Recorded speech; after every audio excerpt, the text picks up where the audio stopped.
Mr. Happy and the Wizard. Mr. Happy and the Wizard. Mr. Happy goes to the town library every Saturday mornings. He went there last Saturday. And he went there this Saturday. He was looking along the shelves for a book to read when a very large and rather battered red volume caught his eye. He pulled it out and looked at the spine. It reads Spellbook. A spellbook. He was about to return it into its place when a voice suddenly said, "Don't you dare! I've been stuck on that shelf for a week." Mr. Happy dropped the book in surprise. "Oh," said the book, for it was the book that had spoken. There was a face on the cover, nose, eyes, mouth, everything. Mr. Happy was too amazed to speak. "Ooh," wheezed the book. "You terribly cramp if you wagged on the shelf for too long. Now then, what's your name?" "Mr. Happy," said Mr. Happy, finding his voice at last. "Hello, I'm a spellbook," said the book. "I belong to a wizard, but the silly, absent-minded fool left me here. Look, he even forgot his hat. When I was asleep, someone tied me away up on that shelf. I need a lift home. Will you help me?" Who left the hat in the library? I remember seeing something on the pages like that. "Him." He hasn't got a hat.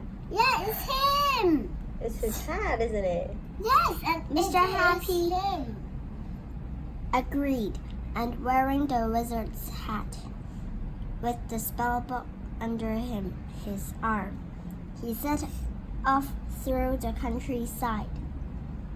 Mr. Happy felt just like a real wizard. Along the way, they met Mr. Forgetful, who was standing beside a phone box, muttering to himself. "Do you have any spells in there that could help Mr. Forgetful's memory?" Mr. Happy asked the spellbook. "Of course," said the spellbook, and opened on the right page. Mr. Happy read out the spell and watched Mr. Forgetful. "I remember," cried Mr. Forgetful. I've got to ring Mr. Chatterbox, and I forgot to lock my house. Oh no! I forgot to turn off my bath, and I didn't post that letter, and I haven't brought any milk, and I must water the plants, and..." Mr. Forgetful was frantically running around the circles by this point, worrying about all the things he had forgotten. "Oh dear, do you have any spells to make people forget things?" Mr. Happy said to the book. So Mr. Forgetful The is spellbook opened a different page, and as soon as Mr. Happy said the spell, Mr. Forgetful looked a lot happier. So now Mr. Forgetful is forgetting too many things, but now when he remembers what he forgot, then he became so frustrated. and Mr. wanted to Happy forget things and again. the spellbook continue on their way. They heard somebody talking to himself around a bend in the road. If I cross over now, then I might get run over. But if I don't cross over, then how will I get to the other side? Oh dear, oh dear. Mr. Worry. It was Mr. Worry. Mr. Happy looked down at the spellbook. Do you want to know if I have any spells to stop people worrying? Guessed the spellbook and opened the right page. Mr. Happy read out the spell. Do you think the spell would be abracadabra? Nah. I don't care, shouted Mr. Worry suddenly. I'm worry-free. I'll just close my eyes and step out. Is that a good idea? Close the eyes and step out of the road? Crash! He walked straight into Mr. Bumps on his bicycle. Maybe worrying is safer after all, said Mr. Happy. And the spellbook flicked over a couple of pages into the spell that would turn Mr. Worry to normal. So now when he's worrying too much, he doesn't want to worry. When he's not worrying, he wants to worry again. It was a very long walk to the wizard's house. In the middle of the afternoon, Mr. Happy caught up with a hot and tired Mr. Small. How about a spell for longer Mr. Small legs? is bigger than usual. He's as big as Mr. Happy. Coming right up, said the spellbook. Mr. Small's legs grew and grew. Mr. Small.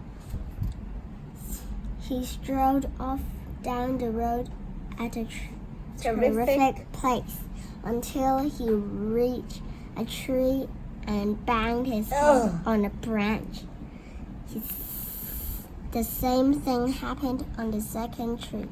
He came to, and all the trees all on the way down the road. Bang! Ouch! Bang! Ouch! Bang! Ouch! Mr. Happy winced. Shorter legs? Asked the spellbook. Mr. Happy nodded. Oh. By the evening, they came to a wood. We're nearly there now, said the spellbook happily. Finally, they reached a cottage in a clearing. Ooh, a cottage. The wizard opened the door. He was overjoyed. My spellbook and my hat. I've been looking high and low for them for so long, and I'd nearly given up hope. Thank you. He invited Mr. Happy in for supper. Ooh. A Supper wizard's for magician. supper. They ate everything pie. Everything pie? The pie changed as they ate, so every mouthful tastes different. After supper was finished and the washing up spell had done its work, the wizard turned into Mr. Happy. There must be something I can do for you. Choose any spell you wish. Choose any you want. What do you think he would want? Mr. Happy smiled. After seeing what spells can do, I think I'm happy as I am. He laughed. The end.